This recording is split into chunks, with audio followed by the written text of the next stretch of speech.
शहादा भूमी अभिलेख कार्यालयातील भूकरमापक 5,000 लाच स्वीकारताना लाचलुचपत विभागाच्या जाळ्यात। लाचलुचपत प्रतिबंधक विभागाचे पोलीस अधीक्षक शर्मिष्ठा घारगे वालावलकर परिक्षेत्र नाशिक यांच्या मार्गदर्शनाखाली आज रोजी उप अधीक्षक भूमी अभिलेख कार्यालय शहादा येथील भूकरमापक अभिजित अर्जुन वडवी वय 43 यांना 5,000 लाच स्वीकारताना लाचलुचपत प्रतिबंधक विभागाच्या पथकाने रंगेहात पकडले।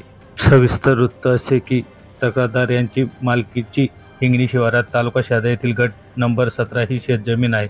यापूर्वी या शेताची आरोपी यांनी मोजणी केली होती, परंतु आरोपी यांनी शेत मोजणी सीट तक्रारदार यांना दिलेली नव्हती।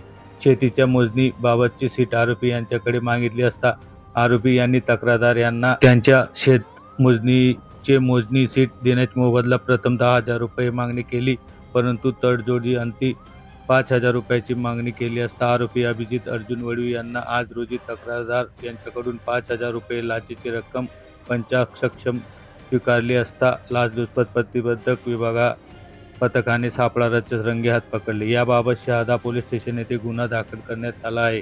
पोलीस उपअधीक्षक राकेश चौधरी तसेच पोलीस निरीक्षक नेहा सूर्यवंशी नंदुरबार यांच्या पथकातील पोलीस निरीक्षक नरेंद्र खैरनार, सहाय्यक पोलीस उपनिरीक्षक विलास पाटील, पोलीस हवालदार हेमंत माले, पोलीस हवालदार विजय ठाकरे, पोलीस हवालदार देवराम गावित, पोलीस हवालदार संदीप खंडारे, पोलीस हवालदार जितेंद्र माले, पोलीस हवालदार नरेंद्र पाटील, सुभाष पावरा यांच्या पथकाने कारवाई केली। SM TV मराठीसाठी संजय मोहिते, शहादा।